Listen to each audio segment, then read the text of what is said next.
Suspend হওয়ার 12 ঘন্টার মধ্যেই তাজু ভাই 2.0 পেজটা অনিক ভাই এবং সাইদুর ভাইয়ের প্রচেষ্টায় ফেরত নিয়ে আসা হয়েছে। তো এখানে একটা কথা হলো, অনিক ভাই একটা পোস্ট করেছে, এমডি মুনতাজ আলী এই বিলাল ভাইয়ের টিমের সদস্য, ওনাদের কারণেই নাকি পেজটা সাসপেন্ড হয়ে গেছে, এরাই নাকি ওনার পেজটা হাতিয়ে নিয়েছে।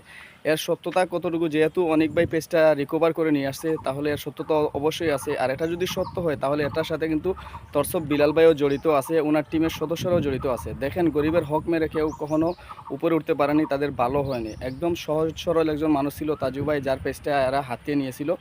যাই হোক, ওনাদের মাধ্যমে এবং আল্লাহর অশেষ রহমতে পেজটা ফেরত পেয়েছে। আশা করি সামনে ভালো কিছু হবে। আর যারা এর সাথে জড়িত আছে, এই যে সারা রাত উনি এত টেনশন করতেছে আর ওরা ভিডিও তৈরি করতেছে, এত ভিডিও তৈরি করার পরে সবাই দুশ্চিন্তা করতেছে তাজু ভাইয়ের ঘুম নেই। এরা এক একজন ভিডিও তৈরি করতেছে, তরসব বিলাল ভাইয়ের সদস্যরা ভিডিও তৈরি করতেছে, আপলোড করতেছে, এক একভাবে মানুষকে বোঝাচ্ছে এই সমস্যা ওই সমস্যা। কিন্তু দেখা যাচ্ছে তাদের টিমের সদস্যরা এটার সাথে জড়িত। জানি না বাকি সত্যতা কতটুকু, আমরা যেটা শুনতে পাই সেটাই প্রকাশ করি।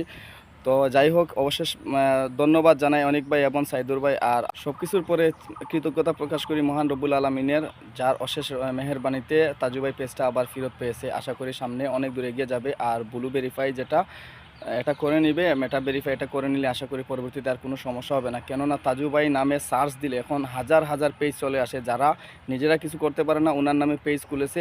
অনেকের বড় পেজ নাম চেঞ্জ করে তাজু ভাই 2.0 ব্যবহার করেছে।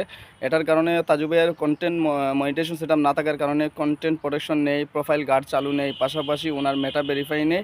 আর সবচেয়ে বড় কথা হলো, ওনার কিন্তু কোনো ধরনের মনিটাইজেশন নেই। আর রাইট ম্যানেজার যেটা পেজের ক্ষেত্রে তাকে প্রোফাইলও মাঝে মধ্যে হয়, সেটাও নেই। তাই উনি কন্টেন্ট প্রোটেকশনও দিতে পারবে না, যে কোনো সময় সমস্যা হতে পারে। আর আশা করি যেহেতু এখন উনি পেজটা ফেরত নিয়ে আসছে, আগামীতে আর কোনো সমস্যা হবে না ইনশাআল্লাহ। আর এটা আমরা জানা উচিত আমাদের, যে এই যা সাসপেন্ড হওয়ার পিছনে আসলেই কারা কারা জড়িত আছে, এদের নাম অবশ্যই জানা উচিত আমাদের সকলের। আশা করি সেটা খুব দ্রুতই বের হয়ে যাবে।